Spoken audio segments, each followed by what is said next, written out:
예, 여러분 우리 한 번 더 우리 하나님 앞에 한번 영광의 박수 한번 올려드리면 어떨까요? 예. 주님께서 영광을 받으시는 줄을 믿습니다. 네.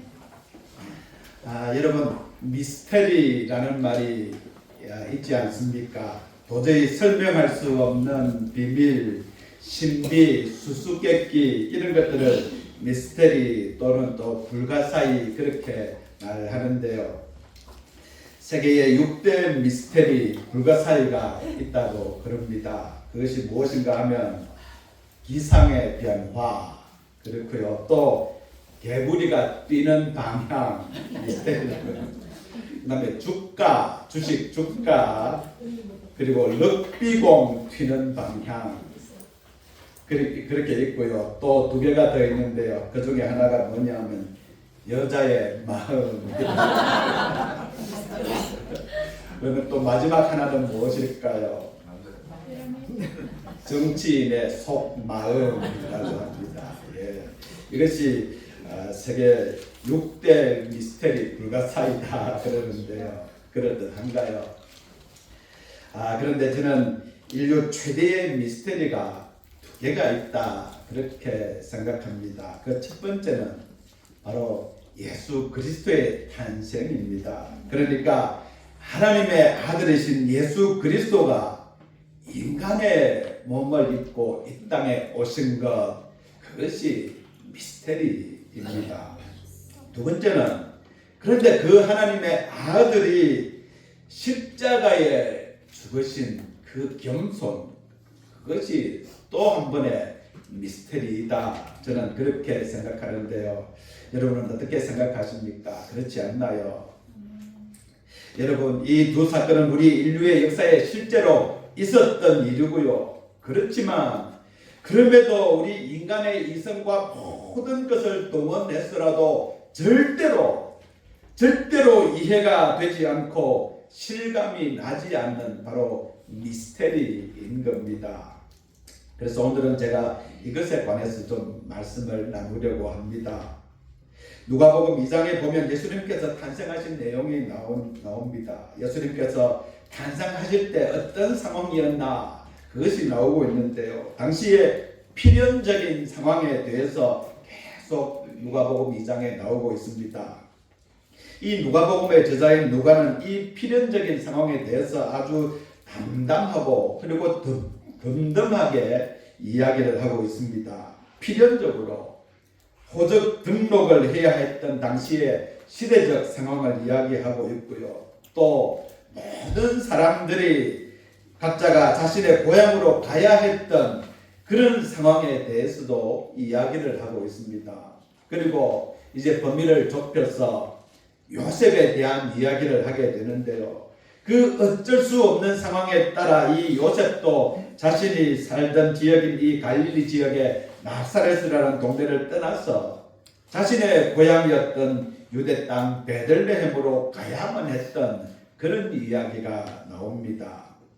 그리고 이 요셉과 더불어 이미 만삭의 몸이 된 이 요셉의 약혼녀 마리아의 이야기가 나오고 있는데요. 마리아가 요셉과 함께 베들레헴으로 떠나야 했고요. 그런데 마침 이 베들레헴에 머무는 그 때에 마리아가 발이 차서 해산할 때가 이르렀던 겁니다. 그런데 마침 또 그때에 마을 여관에 들어갈 방이 없어서 그래서 아기를 낳고는 포대기에 싸서 구유, 그러니까 이 말에 먹이를 주는 그 여물통에 놓아두어야 했던 겁니다. 여러분, 그런데 이 이야기가 누구의 이야기인가요? 바로 예수 그리스도의 탄생 이야기입니다. 만왕의 왕이시고 만주의 주이신 하나님의 아들 예수 그리스도의 탄생 이야기입니다. 여러분, 누가가 너무나 담담하게 당시에 이런 필연적인 상황들에 대해서 쭉 이야기를 하고 있는데요. 그런데 이 필연적인 상황들이 바로 오랫동안 성경에서 예언한 그리스도가 이 땅에 오시는 그 주님의 뜻이 성취되고 있는 그런 상황이었던 겁니다. 예수 그리스도의 탄생에 관한 주님의 뜻 말입니다.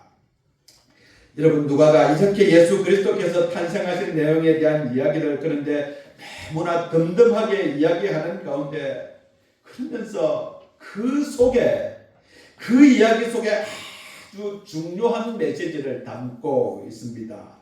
그것이 바로 배려라고도 할 수 있는 겸손이 그 속에 녹아 있었던 겁니다. 겸손의 극치를 아주 덤덤하게 그 이야기 속에 누가가 숨겨두고 있었던 겁니다. 그런데 너무나 그것이 위대한 것이고 너무나 센세이션한 것이었기에 감히 표현조차 하기에도 불편하고 또 부적합하게 여기면서 그냥 그 속에 숨겨두고 있었던 그것이 바로 겸손이었다는 겁니다. 하나님의 아들이, 만군의 하나님의 아들이 어떻게 이런 모습으로 올 수 있어, 이런 생각에 감히 글로 표현을 못했던 겁니다. 그러면서 단지 그냥 필연적이다 이런 어투로 당시에 나타난 상황을 담담하게 그냥 이야기하고 있을 뿐인 겁니다. 메시아이신 하나님의 아들이 이 땅에 오신 너무나 기가 막힌 미스터리여서 그렇게 하고 있었던 겁니다. 여러분, 예수 그리스도께서 이 땅에 오셨습니다. 예, 여러분 아멘이시죠? 여러분, 그런데 이 말이 너무나 평범하게 여겨지지 않습니까? 도리어 너무나 그냥 아무것도 별것 아닌 것처럼 우리에게 다가오고 느껴지는 겁니다. 그래, 오셨구나, 그랬어, 이러면서 말입니다. 그래, 예수님께서 오셨는데 묵을 곳이 없어서 그냥 말구유에 계셨구나, 단지 이렇게만 생각하고는 그냥 더 이상의 감정이 실리지 않는 겁니다. 겸손의 극치라는 그 놀라움과 감격이 그 뒤에 따르지 않고요, 그냥 우리의 생각이 그래, 오셨지, 말구유에 계셨지, 이 정도로만 여겨진다는 겁니다. 앞에서 제가 말씀드린 우리의 이성으로는 감히 이해가 되지 않는 불가사의 미스터리이기 때문에 오히려 그런 반응이 나타나기도 하는 겁니다. 그래서 오늘 본문인 빌립보서 2장 5절에 보면 이렇게 말씀하는데요. 너희 안에 이 마음을 품으라, 곧 그리스도 예수의 마음이니, 이렇게 말합니다. 사도 바울이 우리에게 이 마음을 품으라 라고 하는데요, 바로 예수 그리스도의 마음을 품어야 돼, 이렇게 말하는 거죠. 여러분, 예수님의 마음이 어떤 마음일까요? 바로 겸손입니다. 누가가 예수 그리스도의 탄생을 이야기하면서 결코 입에 담지 못했던 그 겸손, 낮아진 그것을 말하는 겁니다. 예수님께서 어떤 마음을 품고 계셨는가 하는 것이 6절에 나오는데요. 우리 6절을 같이 한번 읽어보겠습니다. 그는 근본 하나님의 본체시나 하나님과 동등됨을 취할 것으로 여기지 아니하시고, 예수님께서는 하나님과 똑같은 분이시면서도 그 하나님의 자리에 있지 않으셨다는 겁니다. 여러분, 무슨 말인가요? 하나님이시면서도 하나님이시기를 포기하셨다는 겁니다. 여러분, 하나님이시기를 포기하셨다, 이 말이 좀 이해가 되시나요? 여러분, 상상이 되나요?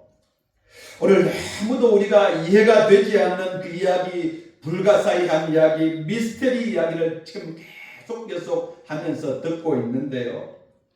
하나님의 아들이 인간의 몸을 입고 이 땅에 오셨다는 것도 감히 실감나게 이해가 안 되고요. 여러분, 이해할 수조차 없는 이야기입니다. 그런데 오시면서도 화려하게 슈퍼스타 지저스 크라이스트, 이렇게 오늘날 온 매스컴이 떠드는 것처럼 그렇게 눈에 띄게 화려하게 찬란하게 오시지 않으셨고요. 그냥 빵을 굽는 작은 시골 마을인 유대 베들레헴에서 그것도 말 부유해서 오셨다는 사실. 여러분, 이것이 어쩌면 우리에게 필이 오지 않는 것 당연한지도 모르겠습니다. 너무나 엄청난 일이어서 말입니다. 그래서 어떻게 보면 우리가 그래, 예수님께서 그렇게 오셨구나, 이렇게 덤덤하게 별것 아닌 것처럼 생각하는 것도 그냥 당연하기도 하지 않나 싶기도 합니다. 왜냐하면 여러분, 이 사실은 우리가 감히 이해하고 공감할 수 있는 그 범위를 넘어서는 미스터리이기 때문에 그런 것입니다. 제가 오늘 예수님의 탄생과 관련한 설교를 준비하면서 좀 딜레마에 빠졌습니다. 예수님께서 이 땅에 오셨다라는 사실도 그렇고요. 또 겸손의 극치의 모습으로 오신 것에 대해서 이것을 내가 어떻게 이해를 해야 되나, 그런 생각을 했는데요. 잘 실감이 잘 안 나는 겁니다.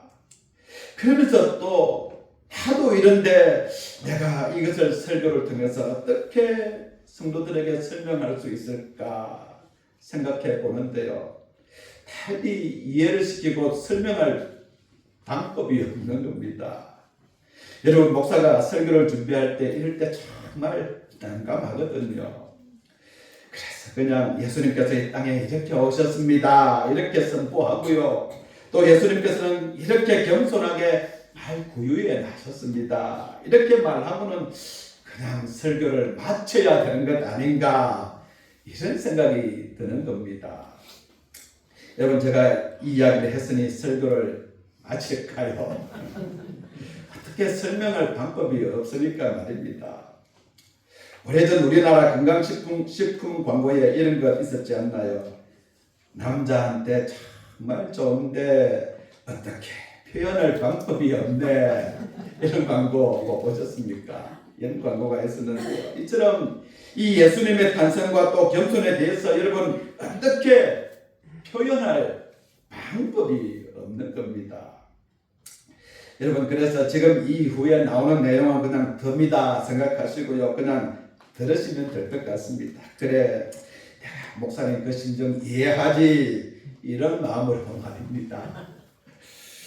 오늘 주보 여러분 칼럼을 보셨는지 모르겠는데요. 내려놓음이라는 책으로 잘 알려진 이용규 선교사님의 글이 올라가 있습니다. 나중에 한번 보시기 바라고요.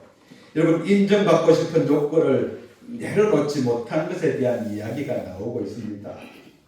이 이용규 선교사님은 하버드 대학에서 박사 학위를 받은 그런 선교사로 몽골 국제대학교 교수로 있었습니다. 그런데 하루는 이 학생들 비자 문제로 이 몽골 주재 한국 대사관의 대사를 만난 자리에서 대사가 이렇게 이야기를 하는 겁니다. 이 몽골에는 대학교 총장, 부총장이라는 사람이 너무나 많아서 내가 알아보니 무려 대학교가 180개나 된다네요. 그러니 대학이라고 다 대학이 아니지요, 이렇게 말하는 겁니다. 그러면서 은근히 이 이용규 선교사님이 있는 대학교에 대해서도 그냥 평화를 하듯 그렇게 이야기를 하는 겁니다. 한국에서 지었다는 대학도 한국 대학처럼 생각해서는 안 되겠더군요, 이러면서 말입니다. 그러자 이 말을 듣고는 이 선교사님이 이렇게 대답을 하는데요. 다른 대학은 다 잘 모르겠지만 제가 속한 대학교는 그렇지 않습니다. 박사 학위 소지자도 7명이나 되고 또 저도 갈 곳이 없어서 이 학교에 온 것이 아닙니다. 그렇게 이야기를 했는데요. 아니, 그랬으면 이 대사가 그렇군요, 이러면 되지 않습니까? 그런데 대사가 그러지 않고요, 이렇게 또 대답을 하는 겁니다. 잘생겼다, 공부 잘한다 라는 말은 다른 사람이 해줄 때 의미가 있지 자기가 할 이야기는 아니지요. 여러분, 아주 자존심 상하게 뼈를 때리는 말이지 않습니까? 여러분, 이런 말 이렇게 하시면 안 됩니다. 그렇지 않나요? 그런데 여러분, 꼭 이렇게 기분 나쁘게 말하는 재주가 있는 사람이 있다고요.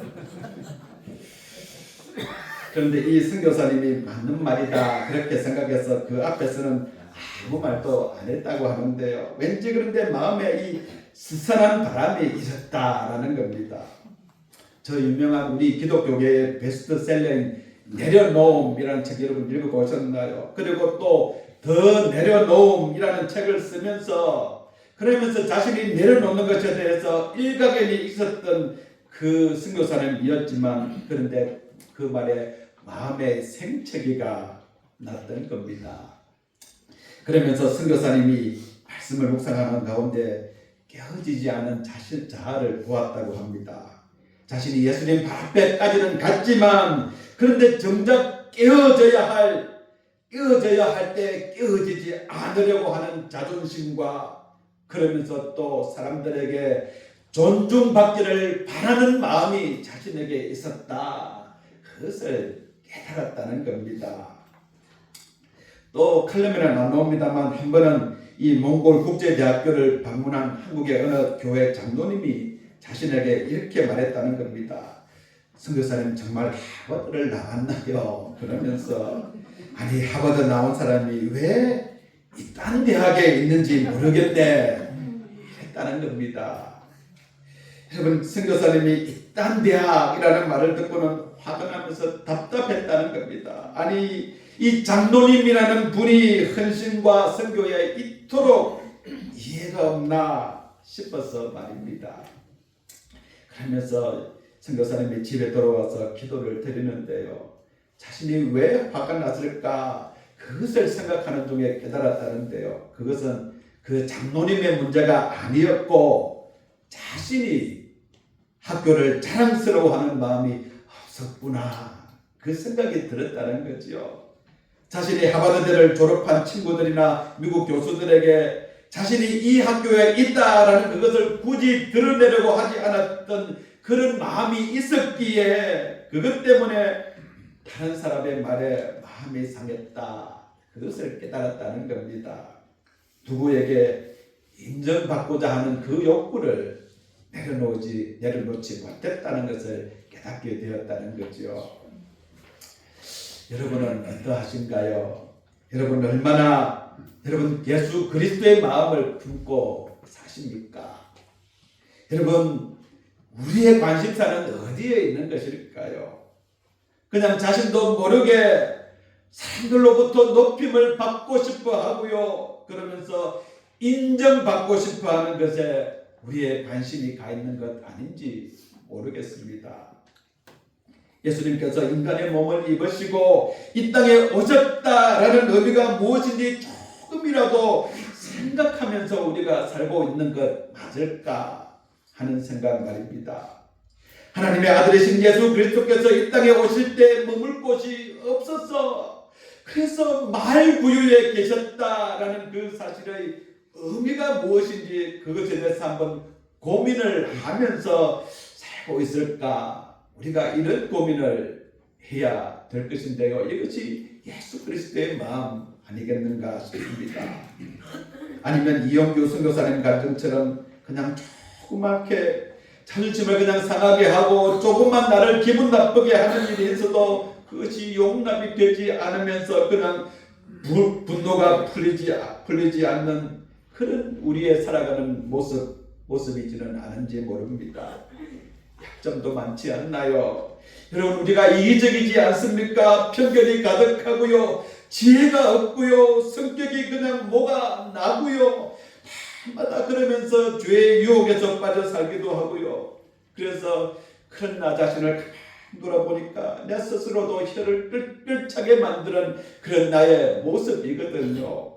그런데도 그럼에도 그런 나를 누가 조금이라도 깎아내리려고 하고 누가 조금이라도 싫은 소리를 하면 그냥 인내심이 오래 초보 단계인 저처럼 여러분 그냥 잊지 못하는 그런 우리의 모습인 겁니다. 여러분 우리가 왜 예수님을 믿고 그리고 왜 우리가 교회에 다니는 것이겠습니까? 낮아질 대로 낮아진 그 예수님을 믿고 따르기 위해서 여러분 그런 것이지 않습니까? 종이 상전보다 높지 못하다. 그렇게 말씀하신 예수님 말씀처럼 그런 예수님의 모습을 우리가 본받고 닮아가기 위해서 그래서 교회에 오는 것이지 않나요? 그런데 만약에 우리가 이런 이유로 예수님을 믿고 또 교회를 오는 것이 아니라면, 만약에 그것이 아니라면 여러분 심각하게 한번 생각해 보아야 합니다. 예수 믿는 것을 다시 한번 생각해 보아야 하고요, 교회에 나오는 이유에 대해서 다시 한번 생각해 보셔야 하는 겁니다. 내가 더 높아지기 위해, 더 인정받기 위해, 더 큰 소리 치기 위해, 더 내 어깨에 힘을 주기 위해 그래서 예수님을 믿고 교회에 온다면 여러분, 그러면 그것 잘못된 것입니다. 잘못되어도 한참 잘못된 것입니다. 예수님께서 이 땅에 오신 성탄절을 기억하며 여러분 기억할 이유, 기뻐하며 기억할 이유가 없는 겁니다. 예수님께서 말구이에 오셨다라는 사실에 오히려 도리어 화를 내어야 하는 사실인 겁니다. 예수님께서는 우리에게 그렇게 살면 안 된다 하십니다. 마태복음 20장 26절과 27절에 보면 예수님께서 이렇게 말씀하시는데요, 너희들은 절대로 그렇게 해서는 안 된다 그러십니다. 우리가 세상 사람들이 하듯 해서는 안 된다고 예수님께서 신신당부하시는 겁니다. 너희 가운데 누구든지 높은 사람이 되기를 원하는 사람은 너희를 섬기는 사람이 되어야 한다, 이렇게 말씀하시고요, 또 너희 중에 으뜸이 되기를 원하는 사람은 너희의 종이 되어야 한다 이렇습니다. 그러시면서 28절에 예수님 자신에 대해서 이렇게 말씀하시는데요, 진실로 그렇다. 인자도, 예수 그리스도를 말하는데요, 인자도 섬김을 받으러 이 땅에 온 것이 아니라 도리어 섬기러 왔고 많은 사람의 죄값을 치르기 위하여 자기 목숨을 내주려고 온 것이다 이렇습니다. 여러분, 이 말씀처럼 오늘 본문인 6절부터 8절에 보면 예수님께서 하신 모습이 나오고 있습니다. 예수님께서 어떻게 하셨나요? 예수님께서는 하나님과 똑같은 분이시면서도 하나님과 동등한 대우를 당연하게 생각하지 않으셨습니다. 오히려 자신을 온전히 비우시고요, 종의 모습을 취하셔서 그래서 우리와 똑같은 사람이 되셨습니다. 이처럼 사람의 모습으로 이 땅에 오신 그리스도께서는 자신을 온전히 낮추셔서 결국에는 십자가에 죽기까지 하셨던 겁니다. 자, 그런데 우리는 어떤가요? 지금 이 6절부터 8절을 지금 우리가 살고 있는 모습에 따라 한번 적용해서 표현해 본다면 이렇지 않을까 싶더라고요. 편의상 한번 이 구절에 제 이름을 넣어서 한번 제가 적용을 한번 해보겠는데요, 여러분은 그렇지 않고 다만 저만 그렇다라고 하면 제가 좀 거시기 하니까 여기에 나오는 제가 여러분이 다 생각하시고 한번 들어보시기 바랍니다. 영건이는 죄인에 불과한 인간이나 항상 하나님과 동등한 존재로 여김을 받으려 하고, 영건이는 오히려 그런 자기를 높여 주인 행세를 하면서 하나님과 같이 되려고 하고, 영건이는 하나님의 모양으로 높은 척 거룩한 척 하면서 죽지 않으려고 발벗음을 칩니다. 아무래도 저만 손해보는 것 같은 느낌이 드는데, 그래서 우리 다 같이 자신의 한번 이름을 넣어서 같이 한번 읽어보겠습니다. 자, 앞에서 띄워주시죠. 자, 같이 한번 자신의 이름을 넣어서 한번 해보겠습니다. 그 앞에 노란 거 처음에 띄워주시죠. 자, 됐나요? 자, 자기 이름을 넣는 겁니다. 동그라미에 시작.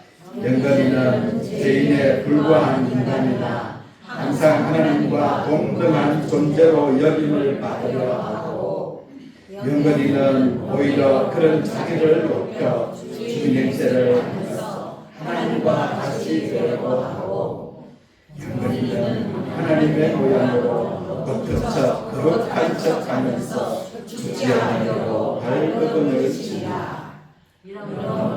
예, 됐습니다. 거기까지 여러분 아멘이신가요? 제가 이제 속이 조금 시원하네요. 그렇지 않나요? 여러분 자신의 모습에 공감이 가지 않으십니까? 자, 그래서 그런 제가 그리고 우리가 이렇게 구절처럼 되는데요. 여러분 이 마지막에 이 구절에도 한번 자신의 이름을 넣어서 같이 한번 읽어보겠습니다. 시작. 이러므로 하나님이 영거리를 지극히 낮추어 모든 이름 아래에 뒤떨어진 이름을 주사. 여러분 제가 너무 과장스럽게 적음했는지 모르겠는데요. 저의 모습, 우리의 모습이 이렇지 않을까 싶습니다. 여러분 우리에게 성탄의 의미가 무엇이고 무엇이어야 하겠습니까? 성탄과 관련해서 우리가 반드시 이것을 좀 기억하고 있어야 하는데요. 예수님께서는 하나님 되심을 포기하지 못하시는 그 마음이 한 구석에 조금이라도 있으셨다면 결코 예수님께서 인간의 몸을 입고 이 땅에 오시는 일은 없었을 거라는 겁니다. 여러분 무슨 의미인가요? 예수님께서 그러셨으면 결코 우리가 죄에서 구원함을 받을 수 없었을 거라는 말입니다. 그래서 여전히 우리가 죄 가운데 율법의 통제 아래에 있어야 했다는 겁니다. 여러분 다시 한번 말씀드립니다만 예수 그리스도께서 이 땅에 오시면 하나님의 권리를 주장하기 위해서 그리고 그 권세를 부리기 위해서 오신 것이 아니셨습니다. 오히려 온전히 포기하시면서 오셨던 겁니다. 그렇다면 우리가 주님 앞에 나오면서 그리고 교회에 오면서 여러분 우리가 어떻게 와야 하겠습니까? 예수님처럼 포기하면서 겸손한 마음으로 와야 하지 않겠습니까? 주장하기 위해 내세우기 위해 권리를 행사하기 위해 와서는 안 된다는 겁니다. 섬기기 위해 예수님처럼 내어주기 위해 예수님처럼 죽기 위해 그래서 와야 하는 것이 바로 교회입니다. 아멘. 믿어지죠? 아멘입니다. 그런데 여러분 우리가 주의할 것이 하나 있는데요. 척하면 안 됩니다. 여러분 섬기는 척, 내어주는 척, 죽는 척 하면 안 되고요. 나는 실제로 그런 사람이 아니지만 겸손해야 한다고 하니까 낮아져야 한다고 하니까 섬겨야 한다고 하니까 그래서 겸손한 척, 낮은 척, 섬기는 척 하면 안 된다는 겁니다. 예수님께서 하나님이시면서도 사람으로 오셔서 사람인 척 하신 것이 아니셨습니다. 예수님께서는 척하지 않으셨습니다. 예수님께서는 완전한 인간이 되셨고요. 철저하게 낮아질 대로 낮아지셨습니다. 더 이상 낮아질 수 없을 만큼 말입니다. 우리가 잘 섬겨야 합니다. 실제로 여러분 내어주어야 합니다. 자신을 자아를 철저하게 죽여야 합니다. 오늘날 우리 교회가 척하는 모습 때문에 도리어 세상으로부터 온갖 비난과 조롱을 받고 있습니다. 척하면서 죽지 않으려고 하고요. 척하면서 진심으로 섬기려고 하지 않고요. 척하면서 소금이 되고 빛이 되려고 하지 않아서 말입니다. 그런데 여러분 세상이 이런 것 모른다고 생각하면 오산입니다. 여러분 우리가 누구인가요? 우리 교회가 어떤 존재인가요? 마태복음 5장 14절에 예수님께서 우리가 이런 존재라고 이야기하시는데요. 같이 한번 읽어보겠습니다. 너희는 세상의 빛이라 사람이 있는 동네가 숨겨지지 못할 것이요. 여러분 우리 교회는 마치 모든 사람들이 잘 볼 수 있는 밤의 산꼭대기에 켜져 있는 빛과 같은 존재라는 겁니다. 그래서 드러나지 않을 수 없다라는 거죠. 여러분이 아무리 그리스도인이 아니야 나는 교회 다니지 않아 그렇게 숨겨도 여러분 어떻다고요? 숨겨지지 않는다는 겁니다. 그렇기에 척한다고 해서 그것 드러나지 않을 수 없습니다.